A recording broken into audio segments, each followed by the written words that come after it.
সরকার টাকা দিয়েছে রাস্তা করার জন্য। সরকার কিন্তু এই রাস্তা করতে যে পরিমাণ টাকার প্রয়োজন বা মাটির প্রয়োজন, এটা কিন্তু সরকার ধরে দিয়েছে। যে তারা ঠিকাদার কোথা থেকে মাটি পাবে বা কি করবে সেটা কিন্তু এখানে ধরা নেই। সেখানে কিন্তু মাটির কথাটা উল্লেখ আছে, এই রাস্তাটা কত ফিট হবে। কিন্তু আমি যদি দেখাই যে সামনের যে রাস্তার যে ধারে যে ধানি জমিগুলো আছে, এই ধানি জমিগুলো এভাবে কেটেই কিন্তু দুপাশ দিয়ে কেটে কিন্তু এভাবে তারা খাল তৈরি করে ফেলেছে। এক একদম খালের মতো দেখা যাচ্ছে। এবং কি যে ধানি যে জমি ছিল, ধান সহই কিন্তু তারা কেটে মাটিগুলা উপরে তুলেছে। যে ভুক্তভোগীরা আছে তারা বারবার বলছে যে আসলে আমরা অসহায় নিরুপায় হয়ে আমরা কি করব, আমরা বারবার বাধা দিয়েছি, বাধা দেওয়ার ফলেও কিন্তু আমাদের কথা শুনে নাই। তারা কিন্তু এইভাবেই মাটি কেটে নিয়েছে।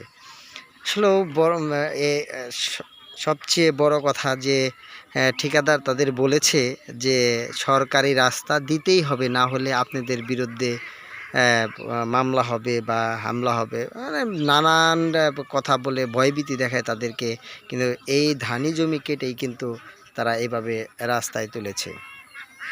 সম্মানিত দর্শক, আসলে এই এগুলা শেষ কোথায়? আসলে যারা রাস্তা দিয়েছে সরকার, টাকা দিয়েছে সরকার, এগুলা সব দেওয়ার পরেও তারা যে এভাবে সাধারণত দর্শক আপনাদের দেখতে পাচ্ছেন যে এই যে খালের মতো দেখছেন রাস্তার যে পাশ দিয়ে, এগুলো কিন্তু আসলে ধানি জমি ছিল। এই যে পাশেই দেখেন এখন পর্যন্ত ধান রয়ে গেছে, এই ধানি জমি ছিল। এই ধানি জমি থেকে কিন্তু ধানটা পেকে ওঠে না, পাকার আগেই কিন্তু তারা এভাবে এই মাটি কেটে কিন্তু তারা রাস্তা বেঁধেছে এই ঠিকাদার।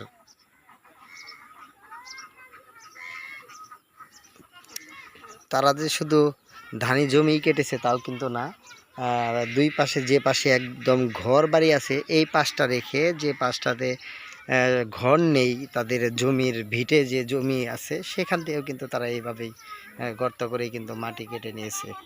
তারা কিন্তু এদিকে এদিকে যে একটা বাড়ি আছে, বাড়ির যে পাশে তারা আসলে এখানে বাড়ি করার জন্য তাদের যে এখানে এরকম জমি নেই, বলল যে আমাদের পাশে যে বাড়ি, আমরা এই বাড়ি করার জন্য কিন্তু এখানে ওনারা যে মাটি তুলেছিল ঘর তোলার জন্য সেটা কেটেও কিন্তু তারা এভাবেই রাস্তায় তুলেছে।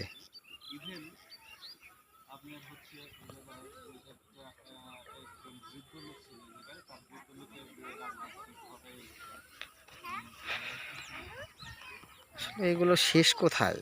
এগুলা কোথায় যায় শেষ হবে, এমনটাই জানতে চেয়েছে ভুক্তভোগীরা।